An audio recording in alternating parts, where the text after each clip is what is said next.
வாழ்க வளமுடன். எல்லாருக்கும் வணக்கங்க நண்பர்களே. இந்த பதிவில் நாம் பார்க்கக்கூடியது வக்ரம் என்றால் என்ன. இன்றைக்கி இருக்கக்கூடிய காலகட்டத்தில் ஒரு கிரகம் வக்ர பயிற்சி அடையுது அப்படின்னா ஆஹா ஓஹோன்னு சொல்லக்கூடிய ஜோதிடர்கள் ஏராளமாக இருக்காங்க. அதுக்கு முன்னாடி எல்லாருக்கும் மிகப்பெரிய ஒரு சந்தேகம் என்ன அப்படின்னா, வக்ரம் அப்படின்னா என்ன, வக்ரம் அப்படின்றது என்னன்னு தெரியாத நண்பர்கள் நிறைய பேர் இருக்காங்க. அதுக்காக முழுமையான ஒரு பலன்கள், முழுமையான ஒரு பதிவு, வக்ரத்தை பற்றி முழுமையான ஒரு பதிவு தான் இந்த பதிவு. பொதுவாக 9 கிரகங்கள் இருக்குது அப்படின்னா அந்த 9 கிரகங்களும் வக்ரம் அடைய போகிறதில்லை. சூரியனும் சந்திரனும் எந்த காலத்திலையும் எந்த காரணத்துக்காகவும் வக்ரம் அடைய மாட்டாங்க. சூரிய பகவானும் சந்திர பகவானும். ஏன்னா பூமின்றது பிரதானம். நம்ம அந்த ராசி கட்டம் இருக்கு இல்லைங்களா, அதுதான் பூமி. சூரிய பகவான் அப்படின்றவர் ஒரு ராசியில் 30 நாள் இருக்க போகிறார். 30 நாள் பயணிக்கக்கூடிய கிரகம் எதுன்னு பார்த்தீங்கன்னா சூரிய பகவான். அப்போது சூரிய பகவான் ஒரு வருடத்துக்கு ஒரு முறை தான் ஒரு இடத்துக்கு அவர் வரப்போகிறார். இப்போ மேசத்தில் சூரியன் வராருன்னா சித்திரை மாதம்தான் வராரு. மீண்டும் அதே இடத்துக்கு அந்த சூரிய பகவான் வர்றதுக்கு அடுத்த சித்திரை மாதம் 1 வருஷம் ஆகும். அப்போது ஒரு வட்டம், அந்த ராசி கட்டத்துக்கு ஒரு வட்டத்துக்கு அவர் வர்றதுக்கு பார்த்திங்கன்னா 1 வருடம் ஆகும். இதே சந்திர பகவான் எடுத்துக்கிட்டிங்கன்னா ஒரு ராசியில், ஒரு ராசி மண்டலத்தில் 2.25 நாள் இருப்பார். இப்போ மேசத்தில் 2.25 நாள் இருக்கிறாருன்னா ரிஷபத்தில் 2.25 நாள் இருப்பார். அப்போது ஒரு வட்டம் வர்றதுக்கு அந்த சந்திர பகவானுக்கு எத்தனை நாட்கள் அல்லது எத்தனை மாதங்கள் தேவைப்படுது அப்படின்னா 27 நாள். அப்போ அந்த இடத்துல சந்திர பகவானும் வக்ரம் அடைகிறதுக்கான வாய்ப்புகள் கிடையாது. ராகுவும் கேதுவும் வக்ரம் அப்படின்ற மாதிரி சொல்கிறாங்க. ஆனால் அதுக்கு ஆதாரமே இல்லை. ராகுவும் கேதுவும் பார்த்திங்கன்னா கிட்டத்தட்ட 18 மாதம், அதாவது கிட்டத்தட்ட 1.5 வருஷம்னு சொல்லுவாங்க. அப்போது ஒரு இடத்துக்கு மீண்டும் அவங்க வர்றதுக்கு 18 வருஷம் ஆகும். சரி, அதுபோக அந்த ராகுவும் கேதுவும் பார்த்திங்க அப்படின்னா அவங்க கிரகணம் காலத்தில் மட்டும்தான் முழுமையான வக்ரம் அடைவாங்க. கிரகணம் முடிந்த உடனே வக்ர நிவர்த்தி அடைஞ்சிடுவாங்க. இது ராகு கேதுக்குண்டான ஆதாரபூர்வமான ஒரு தகவல். ஆனால் இன்றைக்கி இருக்கிற இணையதளத்தில் நிறைய ஜோதிடர்கள் ராகுவுக்கும் கேதுவுக்கும் தனியாக வக்ர பயிற்சி போட்டுட்ருக்குறாங்க. அது ஒரு புறம் இருக்கட்டும், ஆதாரம் இல்லாத ஒரு விஷயம். சரி, அதுபோக கிரகங்கள் 9 கிரகங்கள் அப்படின்னா ராகுவும் கேதுவும் சேர்த்தாமல் சூரிய பகவானையும் சந்திர பகவானையும் சேர்த்தாமல் அப்போ மீதம் இருக்கக்கூடிய கிரகங்கள் எத்தனை கிரகங்கள்னால் 5 கிரகங்கள் மட்டும்தான். அப்போது புதன் சுக்கிரன், இந்த புதன் சுக்கிரன் அது நிறைய பேர் படிச்சிருப்பாங்க. உள் சுற்று கிரகங்கள்னு சொல்லுவாங்க. பூமி இருக்குன்னா அந்த பூமிக்குள்ளார உள் சுற்று கிரகங்கள்னு இருக்குது, வெளி சுற்று கிரகங்கள்னு இருக்குது. அப்போ உள் சுற்று கிரகங்களாக வரக்கூடியது புதனும் சுக்கிரன் மட்டும்தான். அப்போது சுக்கிரன் வக்ரம் அடையக்கூடியது, புதன் வக்ரம் அடையக்கூடியது அப்படின்னா இப்போ ஏறத்தாழ புதன் ஒரு மாதத்துக்கு ஒரு கட்டத்துக்கு வராரு அப்படின்னா 3 மாதத்துக்கு ஒரு முறை புதன் வக்ரம் அடைவார்.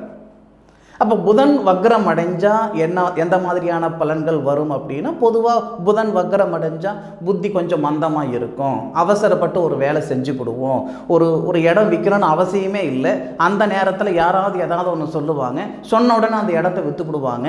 கடைசியில் ஏண்டா விற்றோம் எதுக்கடா விற்றோம் அப்படின்ற அளவுக்கு சங்கடப்பட்டுட்டு இருப்போம் இல்லைங்களா. அதுக்கு எல்லாமே காரணம் என்ன அப்படின்னா, அந்த புதன் வக்ரம் அடையும் பொழுது நம்மளுடைய புத்தி கொஞ்சம் மந்தமாக இருக்கும். அதே சுக்கிரன் மந்தம் அடையும் பொழுது பார்த்திங்கன்னா கணவன் மனைவிக்குள்ளார சங்கடங்கள், திருமணத்தில் தடைகள், நிச்சயம் செய்த திருமணம் தடையாகிறது, பரிசும் போட்டு அதாவது பத்திரிக்கை அடித்த திருமணம் தடையாகிறது, காதலர்கள் இடையிலேயே சங்கடங்கள் வர்றது, இதெல்லாமே அந்த சுக்கிர பகவான் வக்ரம் அடையக்கூடிய காலகட்டத்தில் நடக்கக்கூடிய ஒரு நிகழ்வுகள்.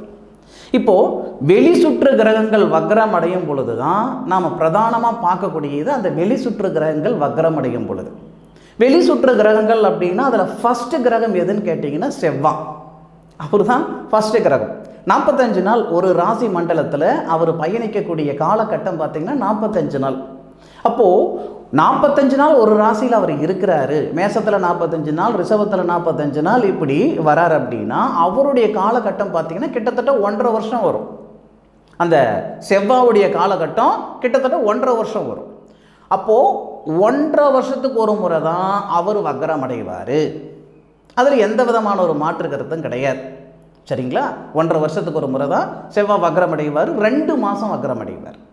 அப்போ செவ்வாய் வக்ரம் அடைஞ்சால் எந்த மாதிரியான பலன்கள் வரும் அப்படின்னா, கோபதாபங்கள் அதிகமாக கொடுக்கும், அண்ணன் தம்பிகளுக்குள்ள கருத்து வேறுபாடு கொடுக்கும், அக்கா தங்கச்சிகளுக்குள்ள கருத்து வேறுபாடுகள் கொடுக்கும், நம்மளுடைய முன்னேற்றத்துக்கு முட்டுக்கட்டையாக இருக்கக்கூடியது நம்மளுடைய கோபதாபங்களாக இருக்கும். அப்போது அந்த செவ்வாய் வக்ரம் அடையக்கூடிய காலகட்டம் 2 மாதம். அந்த 2 மாத காலத்தில் இந்த மாதிரியான சங்கடங்கள், அது 1.5 வருஷம் கழித்து தான் அந்த செவ்வாய் வக்ரம் அடையக்கூடிய ஒரு சூழல். சரியா? இது ஒரு. அப்போது மேலும் பிரதானமாக இருக்கக்கூடிய கிரகம் பார்த்திங்கன்னா அந்த குருவும் சனியும். அந்த குரு பகவான் பார்த்திங்கன்னா ஒரு பாவகத்தில் 1 வருஷம் அப்படின்னா டோட்டலாக வரக்கூடியது கிட்டத்தட்ட 12 வருஷம் வராரு. அப்போது அந்த குரு பகவான் எப்போ வக்ரம் அடைவார் அப்படின்னா, குருவுக்கு 5வது பாவகத்தில் சூரிய பகவான் வரணும். குருவுக்கு 5வது பாவகத்தில் எல்லா வருஷத்துலேயும் குரு பகவான் வக்ரம் அடைவார். சரிங்களா? இப்போ செவ்வாய் 1.5 வருஷத்துக்கு ஒரு முறை வக்ரம் அடைவார்னு சொன்னோம் பார்த்தீங்களா? அந்த மாதிரி எல்லா வருஷத்துலேயும் இப்போ ஒரு உதாரணமாக இன்னைக்கு ரிஷபத்தில் ரோகிணி நட்சத்திரம்னு சொல்லக்கூடிய கிருஷ்ணர் பிறந்த நட்சத்திரத்தில் குரு பகவான் இருக்கிறாருன்னு வச்சுக்கோங்க. அப்போ குருவுக்கு 2ல் சூரியன் இருக்கிறார். இப்போ ஆனி மாதம் தானே நம்ம பார்த்துட்ருக்கோம். ஆனி மாதத்தில் பார்த்தீங்கன்னா குருவுக்கு 2ல் சூரியன் இருக்கார். அப்போ குருவுக்கு 5வது பாவகத்தில் சூரிய பகவான் வரும் பொழுது தான் குரு வக்ரம் அடைவார். குருவுக்கு 9வது பாவகத்தில் சூரிய பகவான் போகும்போது தான் வக்ர நிவர்த்தி அடைவார். சரி, சனி பகவான் சேம் அதே மாதிரி தானுங்க. சனி பகவான் ஒரு பாவகத்தில் 2.5 வருஷம். அப்போது முழுமையாக சுற்றி வர அந்த சனி பகவான் எடுத்துக்கக்கூடிய காலகட்டம் பார்த்திங்கன்னா 30 ஆண்டுகள். எல்லா வருடத்துலையும் சனி பகவானுக்கும் வக்ரம்ன்றது இருக்குது. சேம் அதே மாதிரி அந்த சனி பகவானுக்கு 5வது பாவகத்தில் சூரிய பகவான் வரும்போது சனி பகவான் வக்ரம் அடைவார். 5வது பாவகத்தில் சூரிய பகவான் வரும்போது சனி பகவான் வக்ரம் அடைகிறாருன்னா, சனி பகவானுக்கு 9வது பாவகத்தில் சூரிய பகவான் வரும் பொழுது சனி பகவான் வக்ர நிவர்த்தி ஆகும். அப்போது அந்த வக்ரம் அப்படின்னா என்ன அப்படின்னா, இப்போ வக்ரம் அடைகிறது எந்த மாதிரி காலகட்டத்தில் எந்த மாதிரி கிரக அமைப்புகள் இருக்கும் பொழுது அந்த கிரகம் வக்ரம் அடையுது, எத்தனை நாள் வக்ரம் அடையுது அப்படின்ற தகவல் இப்போ சொன்னனுங்க. எத்தனை நாள்னு சொல்லலை, ஒரு கிரகம் எத்தனை வருஷம் ஒரு பாவகத்தில் இருக்கும், அந்த கிரகத்துக்கு எந்த பாவகத்தில் அந்த கிரகம் வரும்பொழுது இன்னொரு கிரகம் வரும் பொழுது வக்ரம் அடையும்ன்ற விவரம் சொன்னேன். சரியா? அப்போது உண்மையாகவே வக்ரம்னா என்ன? இப்போது சனி பகவான் வக்ரம் ஆகக்கூடிய காலகட்டம் இன்னும் 2 நாளில் இல்லையா? அப்போது சனி பகவான் இப்போது நம்ம பூரட்டாதி நட்சத்திரம் சொல்லக்கூடிய குபேரர் பிறந்த நட்சத்திரத்தில் 2வது பாதத்தில் குரு பகவானுடைய நட்சத்திரமும் கூட. அப்போ புரட்டாதி நட்சத்திரம் 2வது பாதத்தில் 325 டிகிரியில் இருக்கக்கூடிய ஒரு கிரகம் வக்ரம் அடையுது. சனிக்கு 5ல் சூரியன் வந்துட்டார் இல்லைங்களா? வக்ரம் அடையுது அப்படின்னா முன்னோக்கி போகாமல் பின்னோக்கி போகுது அப்படின்ற மாதிரி சில ஜோதிடர்கள் சொல்லுவாங்க. சாமி சத்தியமாக அதுக்கு ஆதாரமே கிடையாது. எந்த ஒரு கிரகமும் தான் போகிற பாதையை விட்டுட்டு பின்னோக்கி போகாது. அப்படி போகுது அப்படின்னா இந்த பிரபஞ்சத்தில் மிகப்பெரிய ஒரு பிரளயம் ஏற்படும், அந்த மாதிரி ஒரு சொல். அப்போது சமஸ்கிருதத்திலேயோ அல்லது மற்ற பழைய ஜோதிட நூல்கள்லையோ பார்த்திங்கன்னா அந்த கிரகம் தான் போகக்கூடிய அந்த நேரான பாதையை விட்டுட்டு கொஞ்சம் கோணலான பாதை, கொஞ்சம் வளைஞ்சு போகக்கூடியது அப்படின்ற மாதிரி தான் இருக்குமே தவிர, நீங்கள் 10வது இடத்துக்கு போயிட்டு மீண்டும் 9வது இடத்துக்கோ 8வது இடத்துக்கோ 7வது இடத்துக்கோ 6வது இடத்துக்கோ வரப்போகிறது இல்லை. சில ஜோதிடர்கள் சொல்கிறாங்க, புரட்டாதி நட்சத்திரம் 2வது பாதத்தில் இருக்கக்கூடிய சனி பகவான் புரட்டாதி நட்சத்திரம் 1 பாதத்தில் வராரு, அதன் பிறகு சதய நட்சத்திரம் 4வது பாதத்துக்கு வராரே, இது உங்களுக்கு பின்னோக்கி வரக்கூடியது இல்லையா, தன்னுடைய இயல்பு நிலையை விட்டுட்டு பின்னுக்கு வரப்போகிறது இல்லையா. ஆனாலும் 100% அவர் பின்னோக்கி போகக்கூடியது. இது கொஞ்சம் வளைந்து போகக்கூடிய ஒரு தருணமாக தான் இருக்கும். அப்போது ஒரு கிரகம் வக்ரம் அடையுது அப்படின்னா, உதாரணத்துக்கு இப்போது உங்களுடைய ராசி கும்பராசின்னு வச்சுக்கோங்க. கும்ப ராசியாதிபதி சனி பகவான் உங்களுடைய ராசியிலேயே யாருடைய சாரத்திலிருந்து வக்ரம் அடைகிறாரு? குருவுடைய சாரத்திலிருந்து வக்ரம் அடைகிறாரு. குரு லாபத்துக்கும் தனத்துக்கும் அதிபதி. உங்கள் ராசியாதிபதி உங்கள் ராசியில் தனஸ்தானாதிபதி லாபஸ்தானாதிபதியோடைய நட்சத்திரம் வாங்கி வக்ரம் அடைகிறதுனால உங்களுக்கு தனம் கம்மியாக இருக்கும், லாபம் கம்மியாக இருக்கும். அப்போது உங்கள் ராசியாதிபதி உங்கள் ராசியிலிருந்து வக்ரம் அடைஞ்சு எந்த பாவகத்தை பார்க்குறாரு அப்படின்னா திருமணஸ்தானத்தை பார்ப்பார். மன வாழ்க்கையில் பிரச்சனைகள் வரும்.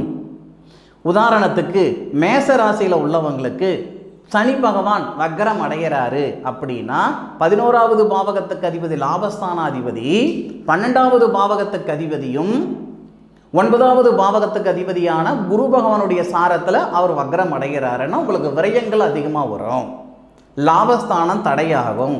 9வது பாவகத்துக்கு அதிபதியும் குருவா வராரு இல்லை, குரு பகையா வராரு இல்லை. 100% மேசராசியில் பிறந்த நண்பர்களுடைய தந்தைக்கு கண்டம். அப்போது ஒரு கிரகம் வக்ரம் அடையுதுன்னா 100% அவர் நல்லது பண்ண மாட்டார், அந்த கிரகமே வக்ரம் அடைஞ்சிருது. அப்போது ஆஹா ஓஹோன்னு சொல்லக்கூடிய பலன்கள் எல்லாம் 100% சாமி சத்தியமாக பொய். எந்த பாவகத்தில் அந்த கிரகம் இருக்கிறாரு, யாருடைய சாரம் வாங்குறாரு, அந்த சாரஸ்தானாதிபதி எங்கே இருக்கிறாரோ அதுக்கு தகுந்த மாதிரியான சங்கடங்களை கொடுக்கும். ஒரு சில நண்பர்களுக்கு சாதகமாக இருக்கும். எப்படி சாதகமாக இருக்குன்ற விவரமும் சொல்கிறேன். ரிஷபராசியில் பிறந்தவங்களுக்கு ஏற்கனவே ஜென்ம குருவாக இருக்கிறார். அப்போது அந்த ரிஷபராசிக்கு 10 கூடிய கிரகம் வக்ரம் அடைகிறார்.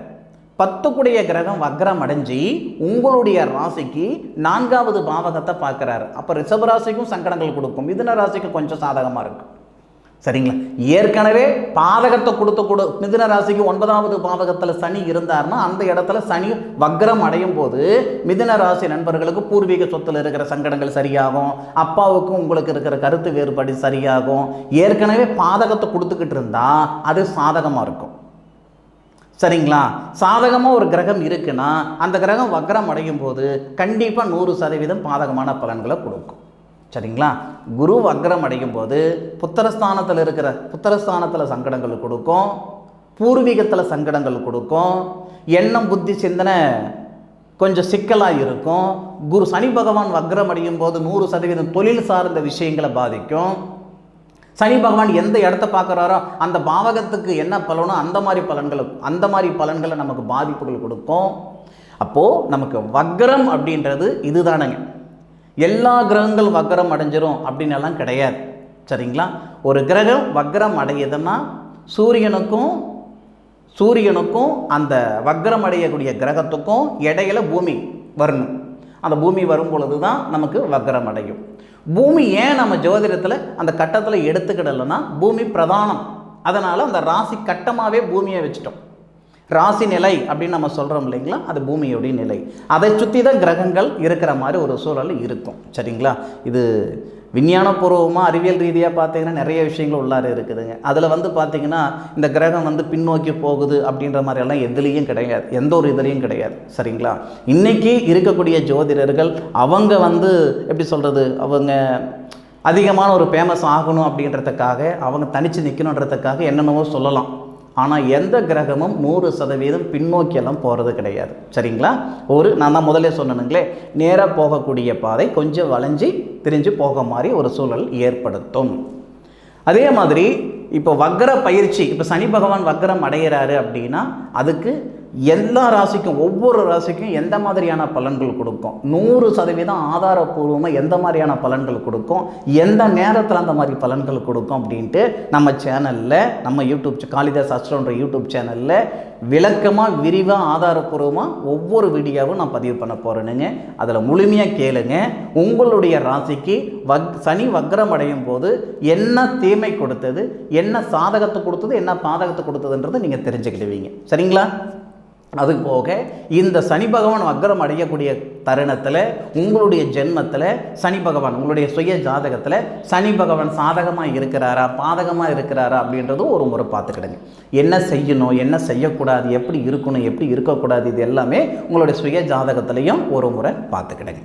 சரி நண்பர்களே, என்னுடைய காணொலியை முழுமையாக பார்த்தமைக்கு மனசிலிருந்து மனமார்ந்த நன்றிகளை சொல்லிக்கிறேனுங்க. மீண்டும் அடுத்த ஒரு அற்புதமான தருணத்தில் உங்கள் அனைவரையும் சந்திக்கும் வரை உங்களிடமிருந்து விடைபெறுவது உங்கள் வீட்டு ஜோதிட நண்பனான மா காளிதாஸ் மணிகண்டன். திருச்சிற்றம்பலம். வாழ்க வையகம், வாழ்க வளமுடன்.